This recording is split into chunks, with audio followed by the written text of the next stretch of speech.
So in the summer, we can flex our schedule and work like I'm 4 gonna 10-hour days and things like that. I'm gonna Um, interrupt you. We are live on oh, YouTube now. perfect. But yes, I did. Kevin, I'm gonna bring up the agenda, even though we're not starting yet, just so that it can be on the screen. Okay.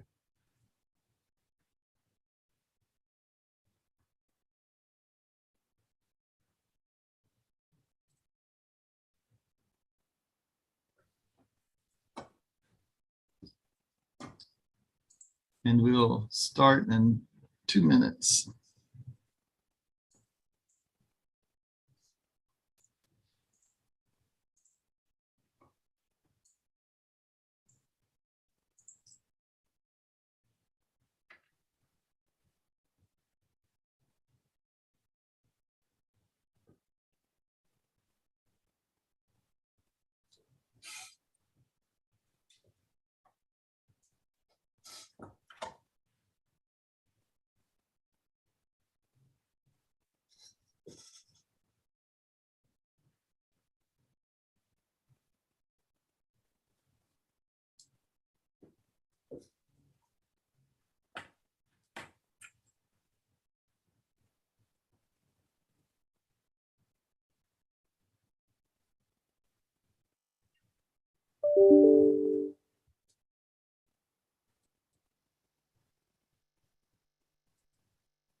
Kevin, if you want to go ahead and let's get started. Great. Well, thank you everyone for joining us. I want to welcome you to our August 3rd, 2022 Health and Wellness Advisory Committee meeting. I hope everybody has had a good summer so far. Things are getting ready to transition a little bit. We're going to have school starting this month, and we're going to have a little more traffic in the mornings, and college football starts this month. So some good things happening, some things to look forward to. And I just want to tell you how much I appreciate everybody's time and being here. I know your time is very, very valuable, and your time is also very valuable to the city of Charleston, and we appreciate you being here. So I'm going to jump right into the agenda here, and if we could, I'm going to call on Jennifer Roberts. She's going to talk about the National 988 Suicide and Crisis Lifeline Mental Health Update. So Jennifer Roberts, if you would take it from here. Thank you. All right. Good morning, everybody. So as you all probably have heard, 988, I guess the line went live on July 16th nationwide. And so this is a nationwide effort to basically make it easier for people to remember the number to call for suicide prevention. And so in every state is being encouraged to answer their own calls and have enough call centers in each state so that they can answer their own calls, because obviously, you know, if a call rolls over to Phoenix, Arizona, or California or Pennsylvania, they're not going to know the resources here in South Carolina. But 988 is not just about the call centers. Actually, it's really about a continuum of crisis care that the federal government wants the nation to have. So the 988, the call centers, is kind of the beginning part of it. And then the other parts is having crisis stabilization units around for all states, mobile crisis teams 24/7 for people to have access to, and follow-up care after people have been in crisis stabilization units. It's an effort to get people out of emergency rooms, to avoid hospitalizations if possible, and also deter people from going to jail that really need treatment for mental health and drug and alcohol treatment. So here in our state, Mental Health America Greenville has been the people answering the phones for the suicide line for probably 20 years here in South Carolina. They, right before the lines changed over to the number went from a 10-digit number to a 3-digit number, they were answering about 80% of the calls coming to South Carolina, which is the goal for them to do. And but obviously they need help to get to 100%. So there's been a task force in South Carolina going on for a year, planning for 988. SAMHSA gave South Carolina and other states funding to come up with a plan to kind of roll out the whole 988 continuum of crisis care. So it was decided, since our mental health center here in Charleston already does the mobile crisis state call center, where we get all the calls coming in from mobile crisis from all 46 counties, and we triage the calls here, safety plan with people if possible, and if not possible, we are the ones who deploy the mobile crisis teams around the state. So kind of they said, well, you already have a call center, you sort of know what that's about. Let's add the 988 call center to Charleston. So we are in the process of opening the second 988 call center to be the backup to Mental Health Greenville, Mental Health America Greenville. We're going to try to get it off the ground in January. We asked for $5.3 recurring million for our call center and to help support the Mental Health America call center. We did not get that funding. We got 1.3 million one-time dollars, which will basically just get our call center off the ground.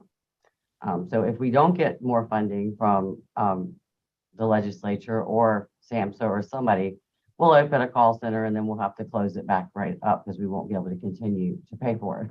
So that's kind of been an issue. We were really hoping for recurring funds for that, but we didn't get it. I've been looking for space, and I probably even mentioned it on this with this group. Been looking for space. We don't have any space in our building to put another call center. The one we have now is in a room smaller than my office, and it's very crowded. And but they answer about 2,000 calls a month. So we're still looking for space, and we are hopefully going to find some soon. And then we've been meeting with people for technology and equipment, because there's lots of data reporting to SAMHSA required. Unfortunately, the Mental Health America system that they bought, so mental health's been funding them in the preparation. So a lot of the SAMHSA money that came in, most of it went to them, and then they've also had other grants. But basically, they have loads of equipment, but they don't have staff. In my opinion, they probably should have bought a little less equipment. They have a room with 50 computers, and each with 3 screens each in there. And they really only have 4 or 5 people working at a time, which is a little odd to me. I'm going to see if they'll maybe just give us some of the equipment. But yeah, the other part for them, because it's new and all the states are kind of doing it different, there's not even a software package that's like, oh, here's the best one to get. Everybody get this. SAMHSA has been working on one, but we've gotten some feedback from some of the test centers. It's not the best. So kind of, unfortunately, everybody's scrambling across the nation to figure out how to do this and what's the best software to use. We've been meeting with a couple companies that are providing software for other states for the 988 call center. So we've got a lot of things in play right now. We will probably hire the same amount of people for this new call center. You really can't mix the 2 call centers, at least not in the beginning, because our mobile crisis call center is kind of we're trying to triage, figure out what to do, whether to send mobile crisis or law enforcement or 911, kind of all as quickly as possible so that we can free up the phones for other emergencies. And 988 it's a crisis line, but it's also a warm talk line. So they do expect people to stay on the phones longer. They also expect we get a chat and a text line to be able to answer people's calls for that too. So that's something we haven't done. But we've been meeting a lot about 988 with a lot of partners around the state. And so the big question is how to market this to folks in the community, because how do you know when to call 911?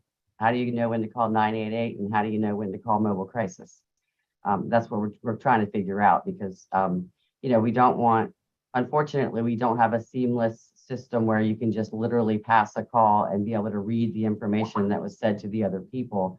If it's not, you know, if 911 gives it to us or if 988 gives it to us, we can't read their information, which is unfortunate. If we had a really cool system that we could see their past hour conversation or half an hour conversation, we wouldn't have to ask all the questions over again.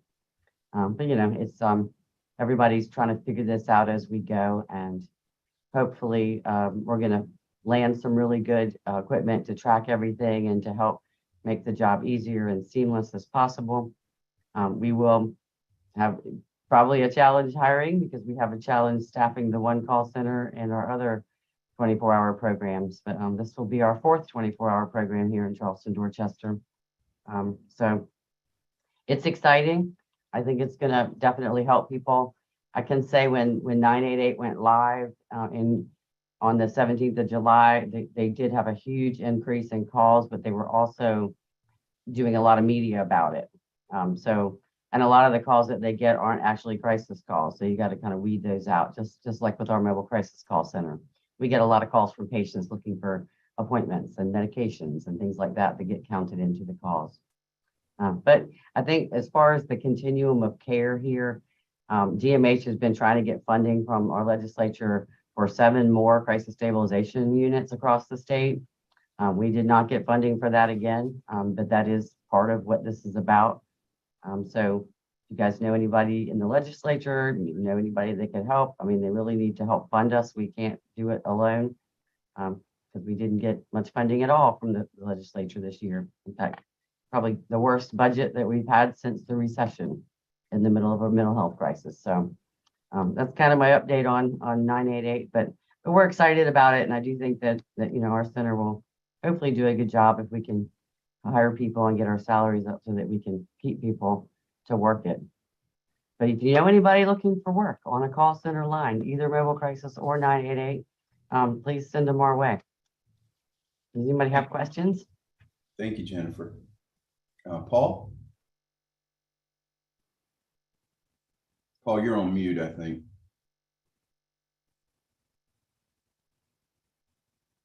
The 211 calls, does that help work with y'all at all, or is that completely separate, or does it still do the teen hotline?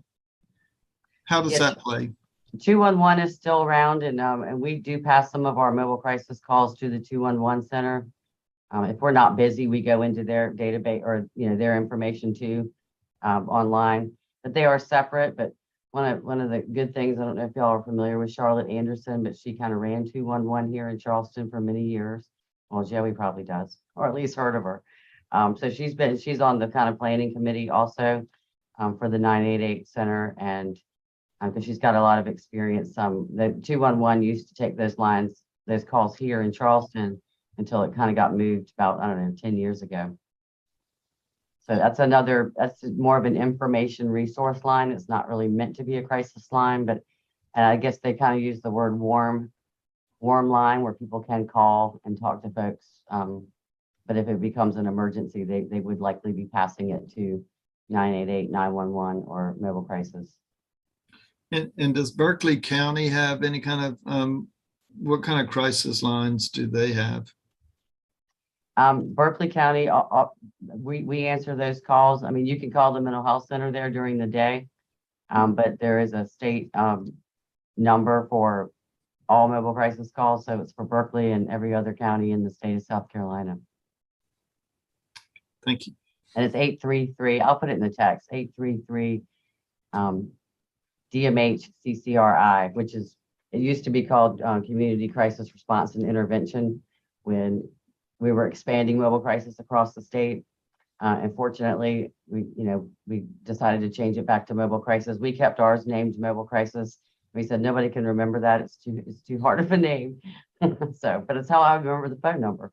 But I will put that in the chat for you guys. Very good. Any other questions on 988? And Jennifer, do you have anything, other updates on what you're doing outside of that? No, I'll just say that our conference, well, I guess I do. Our conference was last week and it was really successful. I know Paul came. I think we had about 1,600 people there, either in person or virtual.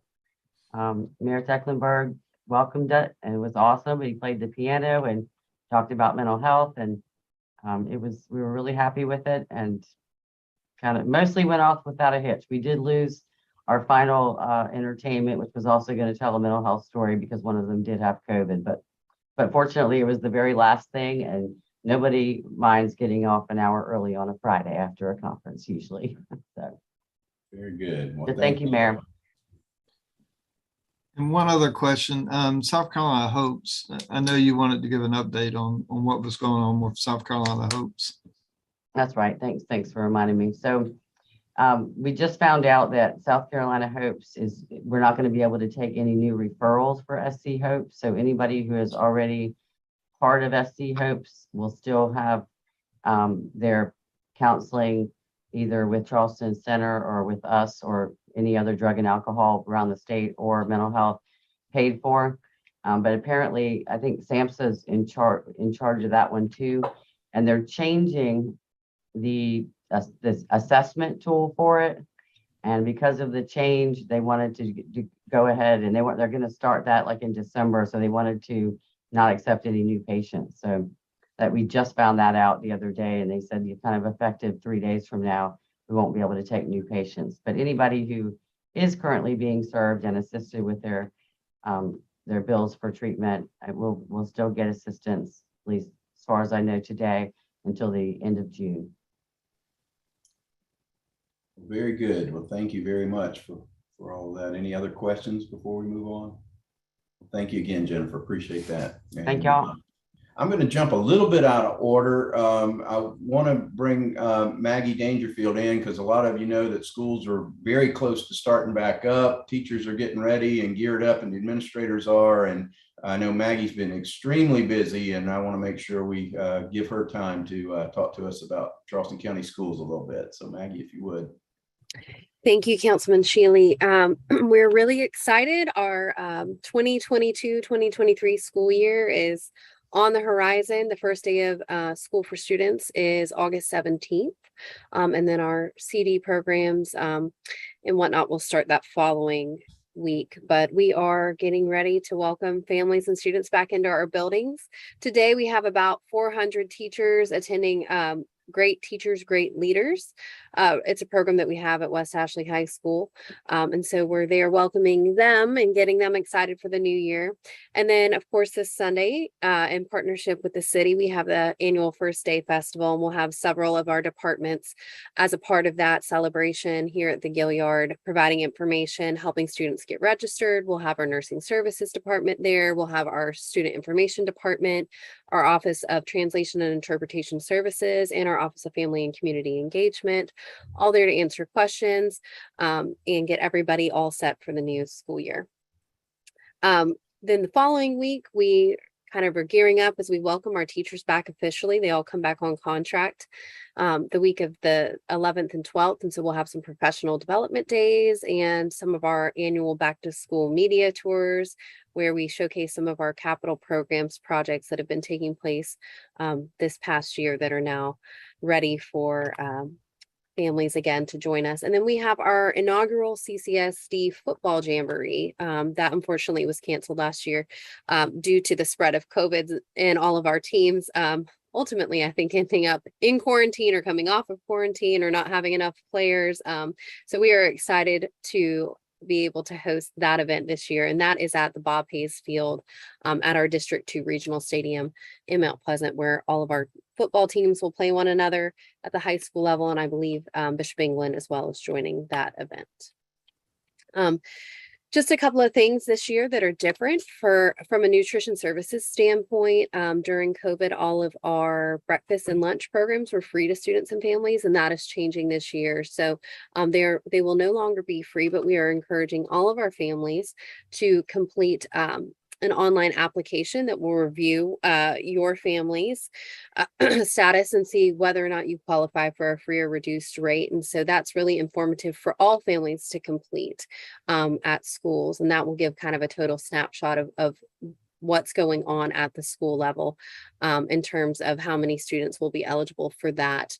So that's just a new change. And of course, on our nutrition services website, we have our menus for the month of August and the new rates for this year for lunch and breakfast. Our transportation department is finalizing bus routes for this year. We encourage everyone to go to our transportation webpage. They've got all the information about how students and families can get set up to ride the bus, as well as where the bus stops will be, what times that pickup's going on. They have a really great, I was actually looking myself yesterday, an interactive tool where you can go down to your school level in your neighborhood and see all of the multiple stops and the estimated pickup and drop off times every day. So that's a really wonderful feature. And it also gives guidelines, especially if you have younger students riding the bus, what the requirements are there. And just scanning through some of our notes here, going into every school year, we have teacher vacancies.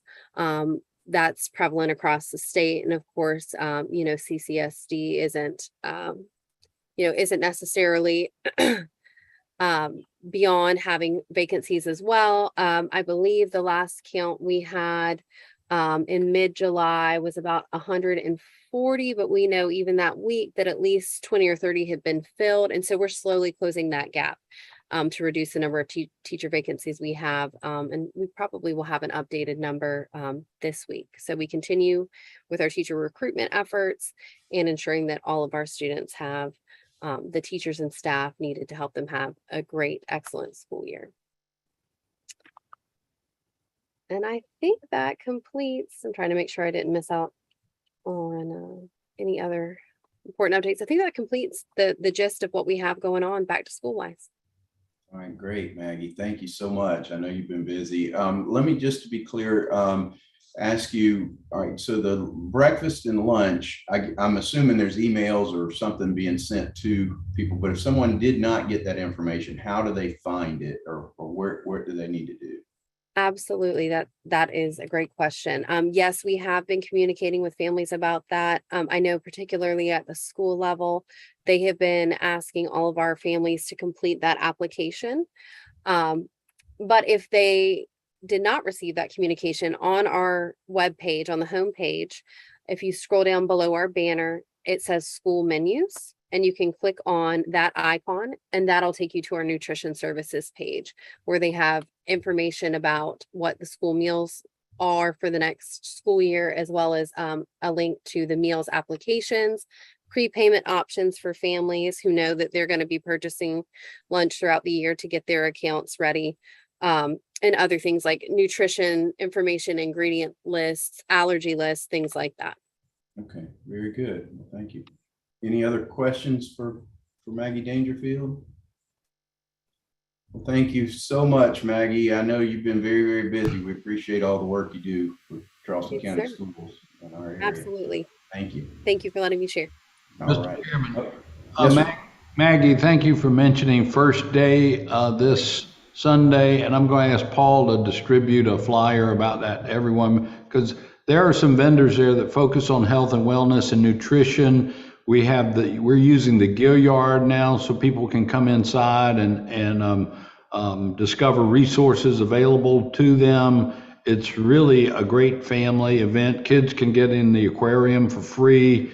So please share that with your own networks and encourage people to come out and get ready for school this Sunday. Thank you, Maggie. Yes, sir. Thank you. All right. Any other questions? Joey? Maggie, quick question. You mentioned that nursing services was going to be on site for the back to school event. I'm just curious, is there any attempt to check on vaccine requirements for students at that time, or at least make sure that parents know kind of what is required for school? Yes, great question, Joey. So our nursing services department is going to be co-located next to our student information department, who is registering students. Something new this year that we are requiring for the first time ever is all of our students and families to register. So normally when you matriculate into grade level, like you enter kindergarten, you register initially and you provide all of the required documentation, and then you're in your school for the next several years. And then you typically wouldn't register again unless you change schools or you matriculated up to the next grade band, like middle school. And so this year, in an effort to better support our students, get as much up-to-date contact information as possible, we are having all students complete the registration process, new students and returning students. So it's a big effort. It's the first time we've taken it on at a central level. And so our student information department is spearheading that. And so we are going to co-locate them right next to nursing services, who can be there and talk to students about the immunization requirements, because that's a part of the registration process as well, and help guide families. And they can be there in tandem to help support getting everyone registered, everyone knowledgeable about what's needed, and then provide any extra support. Thanks so much. Mayor Tecklenburg. Yeah, I guess that raises a question for me, just in today's age where some citizens have become vaccine averse. What is the official policy or requirement for kids entering school, not COVID, but just vaccines in general? Yeah, so that's a great question. And I will defer to nursing services for our official answer, but my understanding is that the state has a set of required vaccinations for students, and there are exemption forms available for families due to various reasons. Medical, religious, other things like that. But there is a standardized list of required vaccines to enter public schools in the state of South Carolina. So we would follow that list. And I do believe there were updates to that this year with some additional, I don't think it's new vaccines, but additional doses of vaccines at different age levels that weren't previously required. Thank you. Dr. Richardson. I do have a little information on that. If you're interested in the details, that was going to be something on my list. That is true. We have no new vaccines that are required this year. The COVID vaccine is not required to matriculate in schools, but we are requiring some of the same vaccines from previous years in additional grades, so that if a student comes in at a different grade than their maybe moves in to our district, that will still ensure that they have those vaccines. The newest vaccine to be added was actually, I believe last year, that was the hepatitis A vaccine. And that is 2 doses are required of that vaccine. So in 8th grade now, 2 doses of varicella, the chickenpox vaccine, are required. In 10th grade, 3 doses of the polio vaccine are required. And in 2nd grade, those 2 doses of the hepatitis A vaccine are required. So those are vaccines that have always been required, just for different grades. And that is, so we are asking schools to collect those vaccination records. Anyone needing it or desiring an exemption does need to speak with DHEC about that. And information is on our website about all of those required vaccines. We believe that vaccinations are really one of the best ways to prevent transmission of vaccine preventable diseases to our students and teachers in the group setting. And so we'll be working closely with school districts to ensure that all students get those needed vaccines. And then there are additional vaccines that are not required that we also continue to recommend, such as the COVID vaccine or the HPV vaccine. And so that now's the time, if parents have not already gotten an appointment with their child's provider or with DHEC to make a call and get an appointment to have a well child check and review that vaccination record and get called up if there are any still needed. Great, thank you. Thank you very much. All right. Well, I appreciate you letting me kind of jump outside of our agenda there and allow Maggie to give us a report. A lot of good information there. And again, we appreciate all that you're doing, Maggie. Thank you so much. So we're going to move on now. We're going to call on Joey Current, the Health Programs Manager for the Trident United Way, and he's going to give us a little community highlight on the Community Health Needs Assessment. So Joey, if you would. Thank you so much. I'll try to keep this brief. Just wanted to let folks know once again that we are in the midst of getting our community health needs assessments distributed out to as many community members as possible within our Tri-County region, which includes Charleston. I want to thank, I think Quentin Thompson is Tompkins is on the call as well from MUSC. So this community health needs assessment is a joint effort between Trident United Way, the Medical University of South Carolina, and Roper St. Francis. And we do this every 3 years so that we can ensure that the efforts and investments that are made in community health programming follow what our community voices are the highest health priorities for folks in our community. And so that's one of the main reasons we perform this assessment every 3 years. We want to make sure we have a full understanding of what the biggest health needs are for our community members. And we take that information, we aggregate it, and we take a look at, we look at it by zip code and in some cases by census tract, and we're able to see where we are, where folks have identified the highest areas of need. Our plan is to take all of this information, aggregate it, like I said, put it in a report, and then also spend some time going around to those communities which we've collected that information from to share back and to check back with communities to find out if everything that we've collected makes sense and is congruent with what folks are seeing as the biggest health needs for them and their families. And then we spend the next 3 years after each of these cycles, like I said, focusing on those areas. So for everyone on this call and everyone listening, if you are interested in helping us to spread this survey out in the community, please contact me. I'm happy to send out. We have paper copies in English and in Spanish, and we also have digital QR code copies that folks can scan with their phones and take that assessment. It takes about 10 minutes to fill out. It's going to ask questions about folks' health beliefs and information about what services that they may or may not know are available to them in our community. And most importantly, like I said, what are those biggest health priorities for folks? So thanks, Paul, for sharing that on the screen. And for anybody who's interested in getting a copy of this to distribute, please let me know. And I appreciate your time. This is very useful information. And it, again, is a way for us to ensure that we are incorporating the community voice in all of the work that we do. Our work efforts, our initiatives, and our funding comes from the areas of health that folks tell us are their biggest health priorities. All right. Thank you, Joey. Any questions for Joey on there?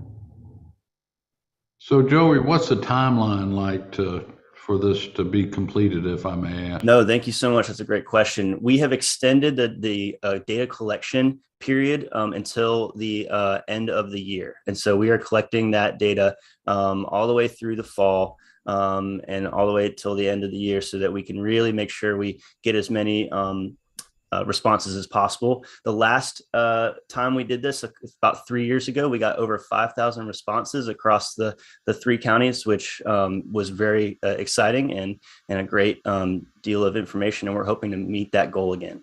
Yeah.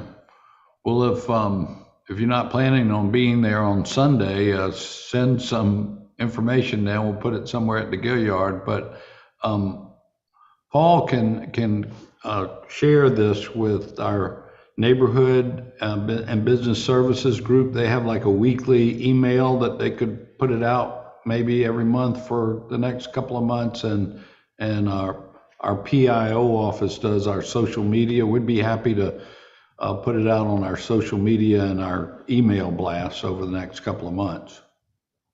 Thank you. That would be very helpful. And we've been doing a lot of boots on the ground work, going around to community centers, to various church and faith groups, as well as our area nonprofits. But any help from the city would be greatly appreciated.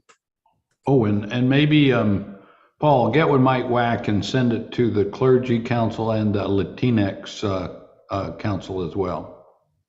Yeah, and Mayor, I think it's important, Joey might have touched on it, but all the information they collect is really, they can look at our zip codes and give us that information back at a later date. So it's more on the more we can get it into our community, you're exactly right, the better we'll have for information also to help us with planning too. So Do you have a Spanish version? We do. We have an English and a Spanish version. So the online version where we have that QR code that folks can scan, the very first question is a language question. And then from then on, the survey is in the language that's selected. The paper versions we have in both. And whenever we go hand those distributors out, we give a big stack of both. So just let us know and we can print out as many as we need. Yeah, Paul, be sure to get that with WAC. The Latinx Council really loves to help us whenever anybody supplies them something like this in Spanish. They jump on it. Thank you. All right, thank you very much. All right, and if there's nothing else there, I'm going to move on to our community health update. And Dr. Richardson, I also see Tracy McKee's on here. So if y'all will take this from there with our community health update, please. Tracy, would you like to start with anything, or Paul? Yeah, I'll turn it over to Paul. He knows a lot more about what's going on with COVID within the organization these days. Thank you. yeah, you know, we're having this variant, the Omicron, the variants are hitting us pretty hard right now, but it's interesting that it's coming in through a lot of the family members. And so I hope that when you'll touch on maybe a little bit about the need for testing with symptoms and even what we should do as we're coming back into the workforce. Maybe you could touch on that a little bit more. We do know we're in a high risk area right now, I assume, correct, with the hospitals. So I'm not going to steal your thunder. I'll let you. Feel free. I feel like I've been talking about this for years now. I have been talking about this for years now. So we are doing some updates to our surveillance system. So the data I have to share today is actually about a week old. But we do know that we continue to see increases in cases as well as hospitalizations here in the Low Country. We had about a 21% increase in cases 2 weeks ago, last week compared to 2 weeks ago. And as far as hospitalizations, that was about a 13% increase. So our cases now, and this is only the cases reported to us, so this does not include the home antigen test. The cases are about where we were in mid-February. So they sort of decreased from mid-February and then began increasing again. And we're about at that place. We hope that this sort of spike last only a few more weeks, but with school returning and with our low rates of COVID vaccination in school-aged children, we certainly have concerns about continued increased numbers with back to school activities and so many people in those group settings again.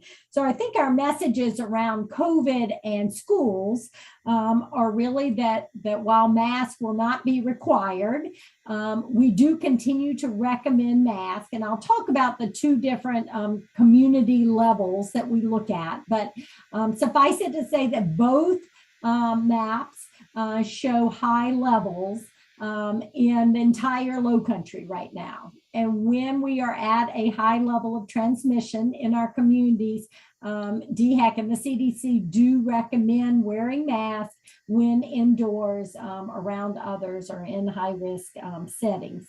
Also, I registered my own kids at CCSD yesterday. I was happy to see that rapid antigen tests were being given out for free there to all parents who were interested in picking them up. So I would encourage parents to please take advantage of those free home tests available at registration. And even after school starts, I believe that the schools should have more antigen tests to provide to families if they would like to pick them up.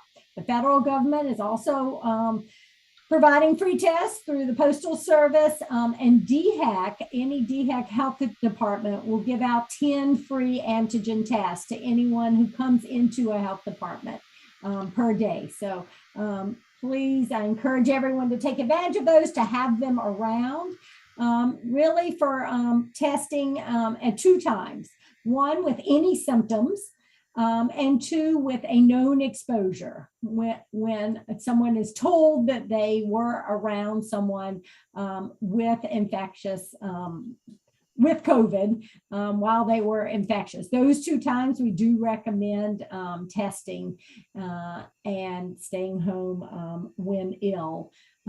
We continue to recommend hand hygiene, and of course, vaccination is the best way to prevent transmission, as well as the severe consequences for those particularly at high risk for COVID. So that's sort of the school-specific guidance. With the hospitalizations, those continue to be seen mostly in older age groups and mostly in those who are not up to date on their vaccines. And that includes 2 boosters for those who are 50 years of age or older, as well as those who may be immunocompromised, 1 booster for others. There has been some information that the new bivalent vaccines, Moderna and Pfizer, should be out in September. So that continues to be sort of the original vaccine, but we'll also have an update that will be more specific to the Omicron subvariants that we're seeing in the majority of cases right now. And so those hopefully will be available in September. We do not have a specific date nor a specific population for which these will be recommended. But I suspect it's going to be a larger group than just those 50 and over and the immunocompromised when it's available. So when I have more information on that, I will certainly share it. What other? So there are 2 transmission levels. There's a community transmission level and a community level.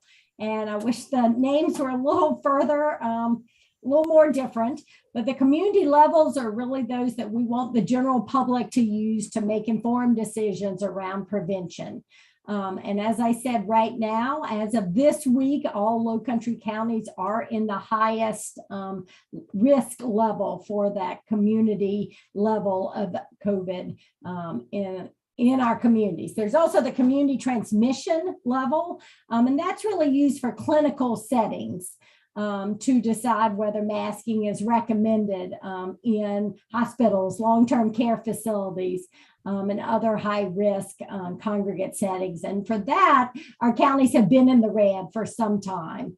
And many of our hospitals and other healthcare facilities have moved back to masking as a result of those levels. Both of those sort of maps and charts are available on the CDC and the DHEC website. And they're 2 just because they use slightly different metrics. But I think the take-home point is the community levels are for the general public, and the community transmission levels are for clinical settings. What else did I want to? I think that's sort of what I wanted to say about COVID. I think we really have sort of 5 take-home messages right now, and they are: please max out your vaccine and boosters. Follow these community levels. mask up when around others who are at high risk, or when you are around larger groups, or even indoors around colleagues or your classroom, because we really are seeing a lot of COVID in our communities right now. The fourth one is keep rapid tests at hand and use them as we discussed. And the last one would be, if you're in a high-risk group, think ahead about treatment. And where, what your options are for treatment, and where locally you can go for treatment if you are diagnosed with COVID. I know that in the news, President Biden has had COVID, and he did receive Paxlovid, which is sort of the most common treatment, most effective right now for COVID.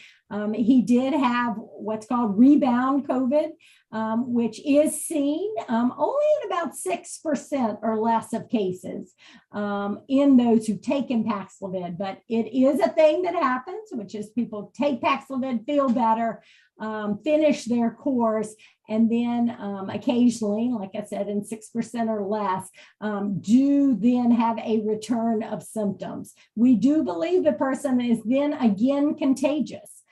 So if symptoms do reappear, a test is taken and that test is positive again, the recommendation is for that person to isolate again at that point in time. So definitely can significantly affect time away from school or work. But the recommendation still is for the use of Paxlovid in high-risk populations to decrease the risk for hospitalization or death. So that's my COVID update. Any questions about that before I just mention a few other things? Yes, Jennifer. Thank you, Dr. Richardson. Oh, Jennifer, do you have something? I did have a question.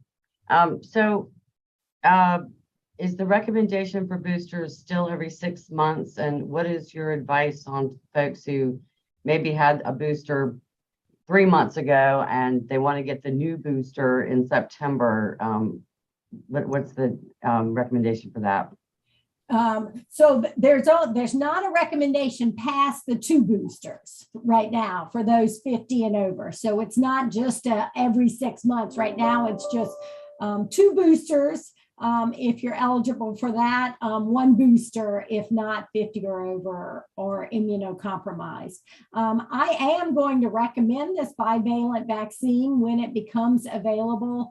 We really don't know very much about how many doses we'll have, how soon, or exactly what that date will be. But that certainly will be a recommendation. We look forward to seeing what the CDC and the FDA recommend as far as how long, since that second booster will people be recommended to wait to receive sort of this third, or after the first for those less than 50, how long to wait. So more to come on that, but I do think it's going to be a good thing, and it's going to be more specific to the subvariants that we're seeing at this point in time. That being said, there is good data that our current vaccine continues to be very effective against our current variants for preventing severe consequences and death. So I'm not recommending that anyone hold off on that booster if they're eligible for it right now. Thank you. Thank you. Dr. Richardson, I know you talked about the president and this rebound and all this. What is it suggested that someone be retested before they come back to work, or what's the situation there, I guess? That is a great question, and one I've gotten frequently over the past several days. So I will say that the CDC does not recommend that a test be done after that day 5 prior to returning to work. Currently, the recommendation is isolate at home for at least 5 days, and then with significant improvement of symptoms, the person may return to work on day 6 as long as they wear a mask from day 6 through day 10.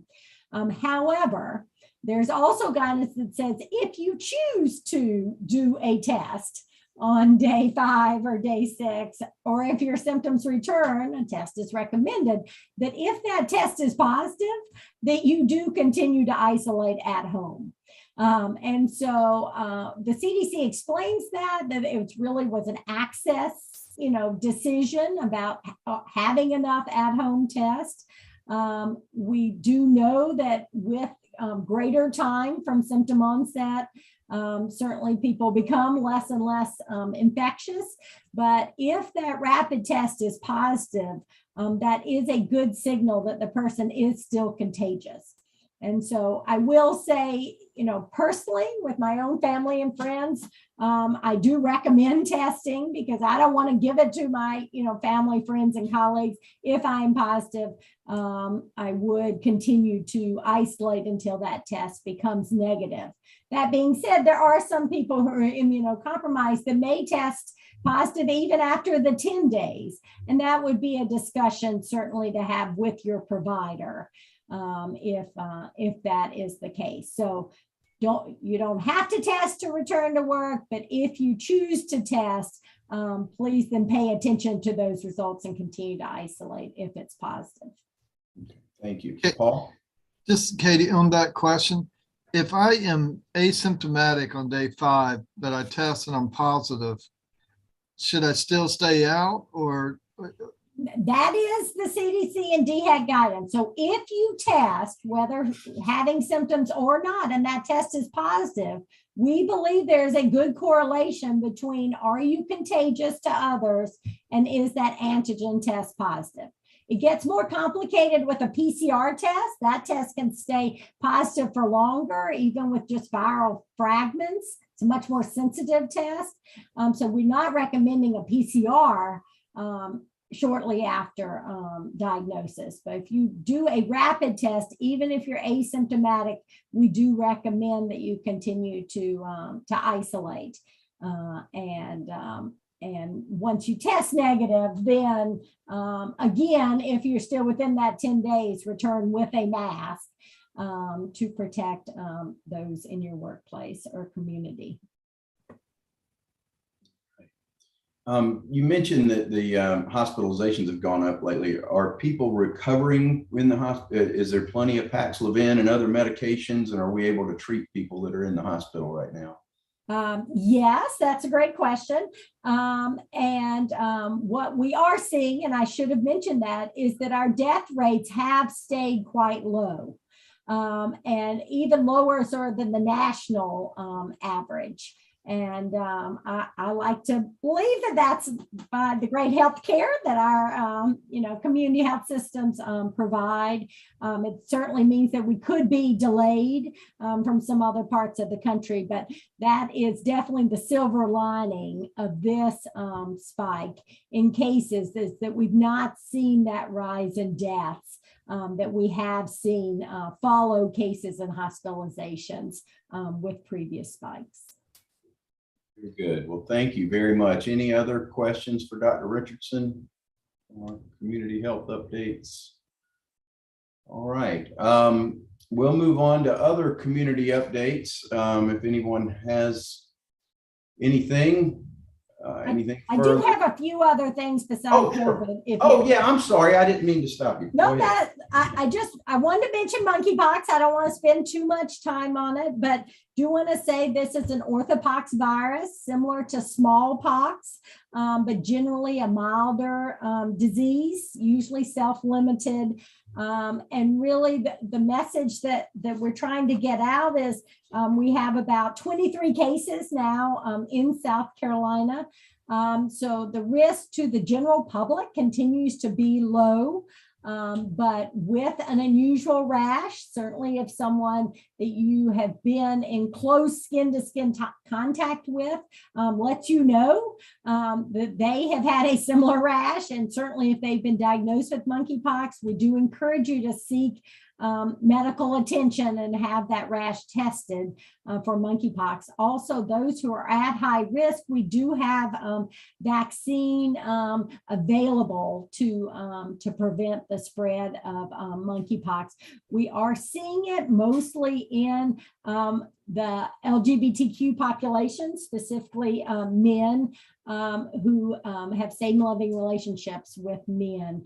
And so particularly for that population, call our care line to see if you're eligible for a vaccine, and please seek medical attention for an unusual rash, particularly one that might be preceded by a prodrome of fatigue or lymphadenopathy, malaise.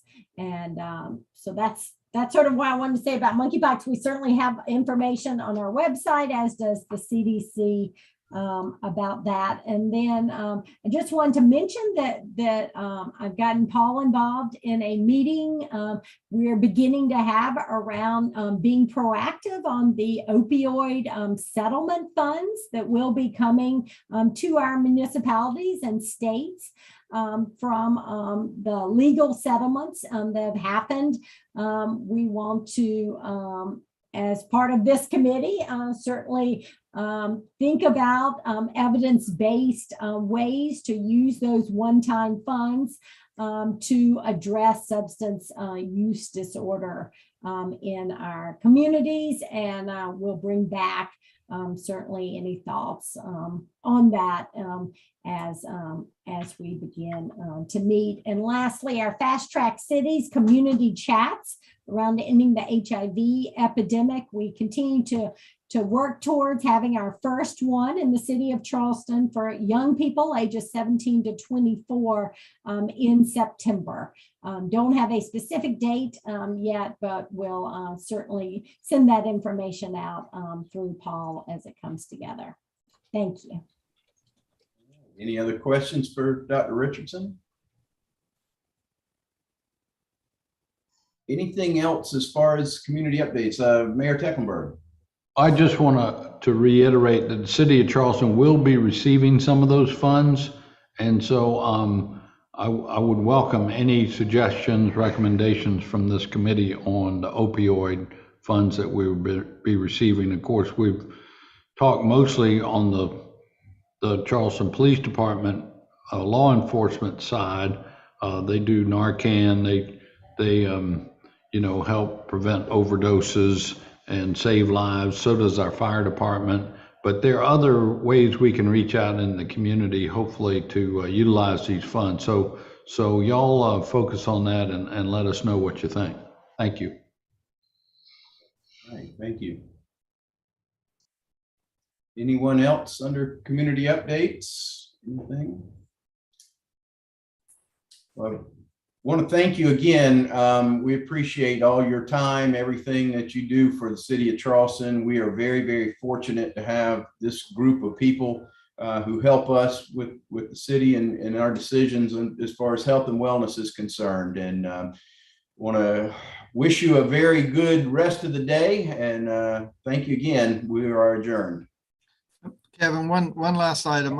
The kids run for the bridge run is going to be October the 2nd at Stony Field on a Sunday afternoon. And we want to invite all the children in the community to come out and have a good health and wellness day on Stony Field, the new field that we're getting ready to open downtown for the school district and for our city. So we're excited.